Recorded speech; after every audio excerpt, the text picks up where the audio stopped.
जब भी मैं जाति जनगणना की बात करता हूं, मोदी जी कहते हैं देखिए राहुल गांधी देश को बांटने की कोशिश कर रहा है। अच्छा, अगर आपको देखना है, अगर आपको आदिवासी, दलित, पिछड़े लोग देखने हैं, मैं आपको बता दूंगा कहां मिलेंगे। जेल में, मनरेगा की लाइन में, मैन्युअल लेबर में। ये जो सड़कें बनती हैं, ये जो इमारतें बनती है, ये जो इमारत बनी है, ये 90% ने बनाई है। 90% लोगों के साथ इस देश में अन्याय हो रहा है, रोज होता है, और उसके खिलाफ हम सब लड़ रहे हैं। जाति जनगणना और 50% की दीवार। अब मोदी जी कहते हैं, आपने सुना होगा, जब भी मैं जाति जनगणना की बात करता हूं, मोदी जी कहते हैं देखिए राहुल गांधी देश को बांटने की कोशिश कर रहा है। कहते हैं ना, मैं देश को बता रहा हूं कि 90% लोग इस देश की प्रगति में शामिल ही नहीं है। मैं देश को बता रहा हूं कि कॉर्पोरेट इंडिया में, मीडिया में, जुडिशरी में 90% लोग हैं ही नहीं। 100% करेक्ट। अच्छा, अगर आपको देखना है, अगर आपको आदिवासी, दलित, पिछड़े लोग देखने हैं, मैं आपको बता दूंगा कहां मिलेंगे। जेल में, मनरेगा की लाइन में, मैन्युअल लेबर में। ये जो सड़कें बनती हैं, ये जो इमारतें बनती हैं, ये जो इमारत बनी है, ये 90% ने बनाई है। ये जो है ये 90% ने बनाया है। मगर इसका फायदा उसको नहीं मिला, इस इमारत का फायदा उसको नहीं मिला। बस तो यही सवाल है, यही सवाल मैं उठा रहा हूं, और मुझे बहुत अच्छा लग रहा है, मजे आ रहे हैं मुझे। जहां भी जाता हूं मैं, मतलब खुशी से जाता हूं, आप जैसे लोगों से मिलता हूं। थिंकिंग एक ही है, आप मुझे समझते हो, मैं आपको समझता हूं। मतलब मैंने इतना लंबा भाषण दे दिया, मैं आपको कह रहा हूं अगर मैं यहां आके 2 मिनट बोल देता आप समझ जाते। जो मैंने आधे घंटे में बोला है, आप 5 सेकंड में समझ जाओगे। सही पकड़े, आपकी नियत, मेरी नियत साफ है।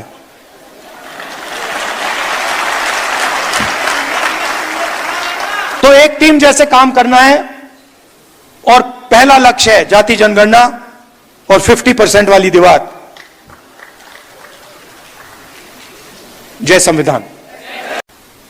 दुनिया में एक बहुत बड़ा इकोनॉमिस्ट है, नाम नहीं लूंगा, वो इनइक्वालिटी पे काम करता है। तो मेरी उसके साथ बात हुई, मैंने उससे पूछा, वो प्रेजेंटेशन दिया उसने मुझे, और उसने मुझे कहा राहुल, हिंदुस्तान दुनिया में सबसे अनइक्वल देशों में है। और फिर मैंने उनसे कहा भैया आप एक बात बताइए, आपने हिंदुस्तान की एनालिसिस कर दी, आपने प्रेजेंटेशन दे दिया मुझे, मगर इस पूरे प्रेजेंटेशन में आपने एक बार जात शब्द का प्रयोग नहीं किया। मतलब जो इनइक्वालिटी का सोर्स है, जहां से इनइक्वालिटी निकल रही है, उसकी तो आपने चर्चा ही नहीं की।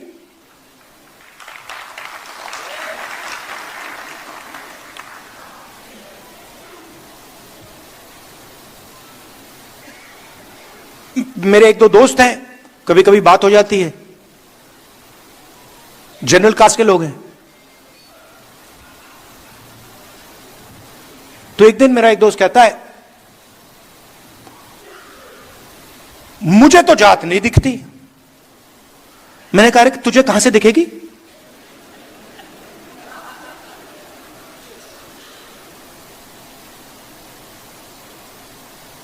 जात नहीं है क्योंकि मुझे नहीं दिखती, आपको नहीं दिखेगी वो। अगर आप उसको देखना चाहते हो तो आपको ढूंढना पड़ेगा, मगर दलित को नहीं ढूंढनी पड़ेगी। दलित को रोज दिखती है, पिछड़ों को रोज दिखती है, आदिवासियों को रोज दिखती है, महिलाओं को भी दिखती है। तो जाति जनगणना से क्लैरिटी आ जाएगी, नया पैराडाइम बनेगा। और इसीलिए बीजेपी के लोग, आरएसएस के लोग, मैं आपको बता रहा हूं, अभी वहां पे डिस्कशन चल रहा है जाति जनगणना के बारे में, बड़ी मीटिंग चल रही है, क्या पोजीशन लें, क्या कहना चाहिए। मैं कहना चाहता हूं कुछ भी कर लो, जाति जनगणना होने वाला है। आपको जो डिस्कशन करने हैं, मीडिया में जो लिखवाना है लिखवा लो। हिंदुस्तान की जनता ने निर्णय ले लिया है, जाति जनगणना होगा और ये 50% वाली जो आपने बना रखी है दीवार, इसको तोड़ा जाएगा।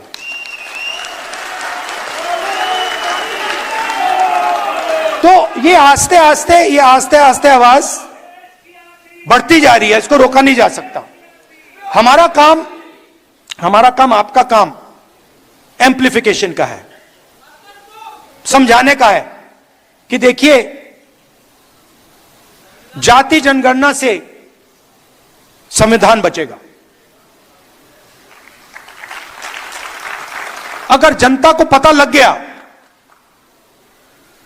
कि उनके साथ क्या अन्याय हो रहा है, तो वो एकदम इस किताब को पकड़ लेंगे और इसकी ये बच जाएगा। तो आप एम्पलीफायर हो, मैं भी एम्पलीफायर हूं, आप भी एम्पलीफायर हो। हमें देश को बताना है कि गरीबों के साथ, 90% लोगों के साथ इस देश में अन्याय हो रहा है, रोज होता है, और उसके खिलाफ हम सब लड़ रहे हैं। और पहले 2 कदम जाति जनगणना और 50% की दीवार, यह है मेरा काम। आपकी आवाज, जो हिंदुस्तान के गरीब लोग हैं, उनकी आवाज सुनने का है। यह मुझ में कोई कंफ्यूजन नहीं है। तो यह आवाज निकली छोटी सी, पहले कहती है भैया जाति जनगणना, मैंने सुना, फिर थोड़ी फैली, फिर और फैली, और फिर उसके बाद मैं देख रहा था मोदी जी का चेहरा बदलने लग गया। यह क्या हो रहा है? देश की जनता न्याय कैसे मांग रही है? जाति जनगणना से सब कुछ साफ हो जाएगा। हिंदुस्तान के हर गरीब व्यक्ति को, चाहे वो जनरल कास्ट का हो,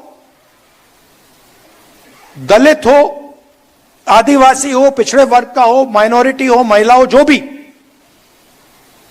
सबको पता लग जाएगा कि इस देश में हमारे हाथ में कितनी पावर है, हमारे हाथ में कितना धन है, मतलब हमारा क्या रोल है। और मैं गारंटी देके कह रहा हूं कि जब हम हिंदुस्तान के एसेट्स को देखेंगे, हिंदुस्तान की पूंजी को देखेंगे, उसमें आपको दिखेगा कि वहां पे ना कोई दलित है, ना कोई आदिवासी है, ना कोई पिछड़ा है।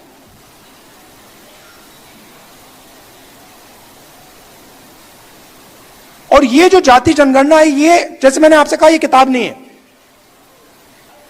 ये जीने का तरीका है, ये फिलॉसफी ऑफ लाइफ है। वैसे ही जाति जनगणना एक डेवलपमेंट का पैराडाइम है, एक डेवलपमेंट का तरीका है। कल मैं रायबरेली में, हमारी एक मीटिंग होती है, एमपीज की मीटिंग होती है,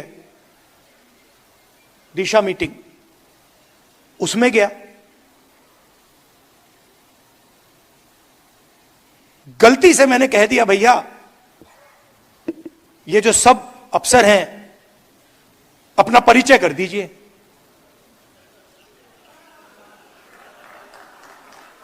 गलती से कह दिया मैंने। अब परिचय शुरू हुआ, उसमें मुझे एक दलित नाम ना सुनाई दे, एक ओबीसी नाम ना सुनाई दे।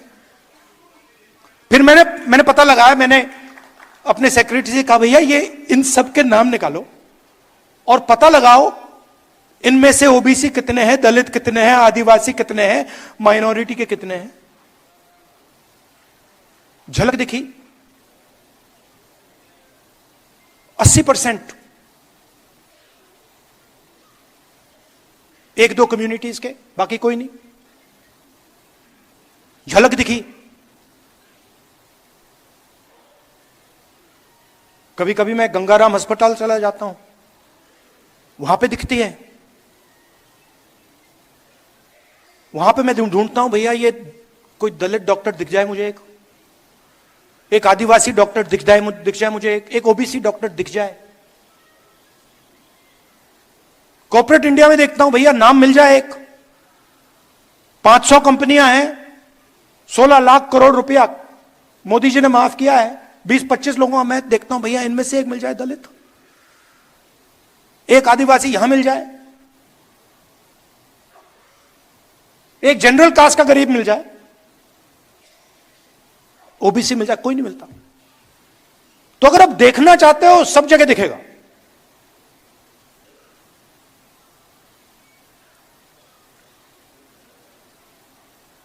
जुडिशरी में हाई कोर्ट्स देख लीजिए,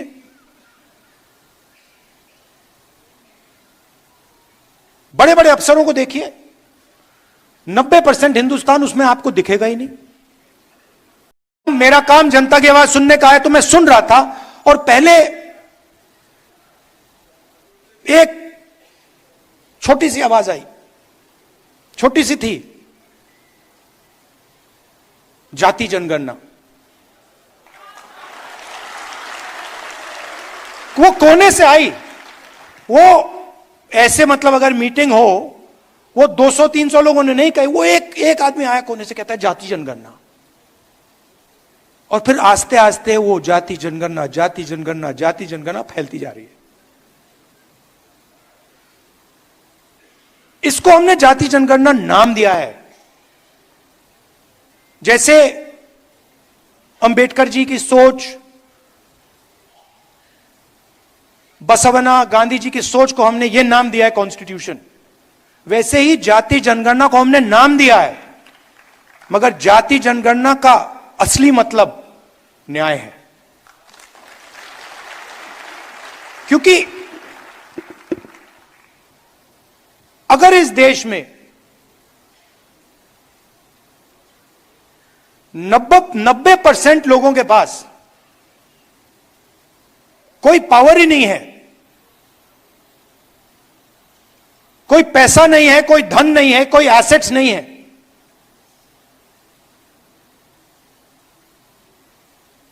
तो उनका क्या मतलब है? आपने कहा, यह शब्द बहुत यूज होता है आजकल, समानता, सॉरी आदर, रिस्पेक्ट।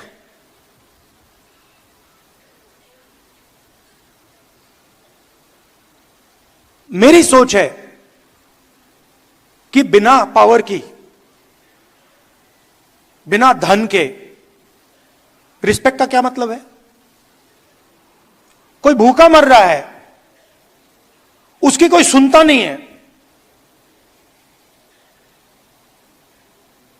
24 घंटा दुखी रहता है, और मैं जाके उस पर माला लगा दूं को, भैया मैं आपकी इज्जत करता हूं, उसका क्या मतलब?